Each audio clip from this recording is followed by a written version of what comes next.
बुद्धि ऐसा बल है जिससे हर असंभव चीज को भी जीता जा सकता है। लेकिन बुद्धिमान कौन है और कैसे बना जा सकता है बुद्धिमान, इसका सटीक अर्थ गौतम बुद्ध की इस कहानी में मिलता है। यह ऐसा शब्द है जिसे तारीफ और तंज दोनों की अंदाज में कहा जाता। यदि कोई काम बिगड़ जाता है तो उसे तंज कसते हुए कहा जाता है कि खुद को बुद्धिमान न समझो। वहीं यदि किसी कार्य को सफल पूर्वक कर दिया जाता है या किसी मुश्किल परिस्थिति का हल निकाल लिया जाता है तो हम कहते हैं बहुत बुद्धिमान है। लेकिन प्रश्न यह है कि वास्तव में बुद्धिमान कौन है और कैसे बना जा सकता है। बौद्ध धर्म के संस्थापक महात्मा गौतम बुद्ध के विचार और कहानियों से व्यक्ति को प्रेरणा मिलती है। गौतम बुद्ध के जीवन से जुड़ी ऐसी एक नहीं बल्कि कई कहानियां हैं जिससे कई समस्याओं का हल मिलता है। इन्हीं में एक है बुद्धिमान होने की परिभाषा। बुद्धिमान की परिभाषा और इसका सही अर्थ गौतम बुद्ध के जीवन से जुड़ी एक कहानी पर आधारित है। बुद्धिमान से जुड़ी गौतम बुद्ध की कहानी। एक गांव में एक लड़का था जिसका दिमाग बहुत तेज था। उसकी यह खासियत थी कि वह किसी भी चीज को बहुत ही आसानी और कम समय में सीख लेता था, जबकि उसी चीज को सीखने और समझने के लिए अन्य लोगों को काफी समय लग जाता था। लड़के की यह ख्याति दूर दूर तक फैल गई। सभी लड़के की तारीफ में कहने लगे कि उसके जितना बुद्धिमान कोई नहीं है। लड़का चित्रकारी, मूर्ति बनाना, गीत गाना जैसे अन्य कई चीजों को जानता था। अपनी प्रसिद्धि को बढ़ाने के लिए वह अन्य काम और चीजों को भी सीखने लगा। इस तरह से उसे अपनी बुद्धिमत्ता पर अहंकार हो गया, क्योंकि वह साधारण व्यक्ति होकर कई असाधारण काम भी आसानी से करने लगा था। एक दिन लड़के का सामना भगवान गौतम बुद्ध से हुआ। लड़के को खुद पर खूब अहंकार था और इस कारण उसे किसी से ईर्ष्या नहीं होती थी, क्योंकि वह खुद को ही श्रेष्ठ समझता था। लेकिन पहली बार उसे गौतम बुद्ध को देख ईर्ष्या हुई और वह अपनी तुलना बुद्ध के साथ करने लगता है। वह देखता है कि बुद्ध के पास भिक्षा मांगने के लिए एक कटोरा है और उसके पास अपार धन। बुद्ध ने साधारण वस्त्र धारण किए थे और उसके वस्त्र कीमती थे।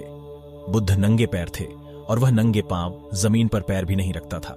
इस तरह से लड़का एक नहीं बल्कि कई चीजों से गौतम बुद्ध के साथ अपनी तुलना करने लगा।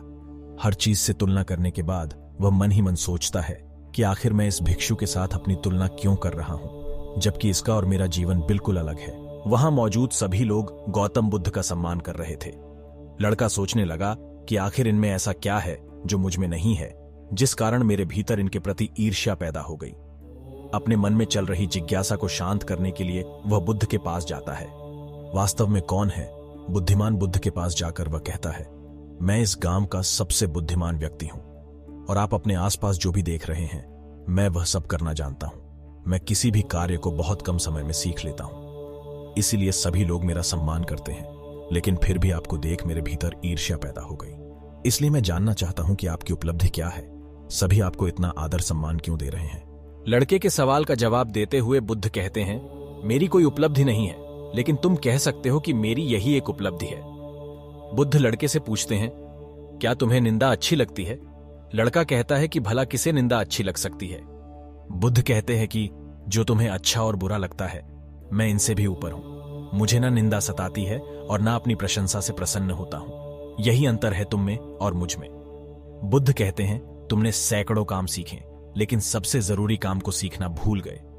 लड़का पूछता है, कौन सा काम?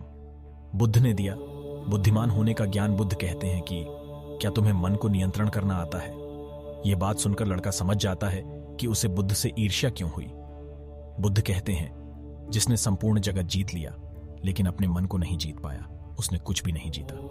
वहीं जिसने अपने मन को जीता लेकिन अपना सब कुछ गंवा दिया फिर भी उसने सब कुछ जीत लिया। बुद्ध की यह बात सुन लड़के का अहंकार टूट गया। उसने बुद्ध से कहा कि क्या आप मुझे अपने मन को जीतना सिखा सकते हैं? बुद्ध कहते हैं, जरूर, लेकिन इसके लिए मैं तुम्हारी सभी उपलब्धियां छीन लूंगा। लड़का कहता है, मैं तैयार हूं। इसके बाद से ही लड़का ध्यान लगाने लगता है, क्योंकि ध्यान से ही मन को वश में किया जा सकता है।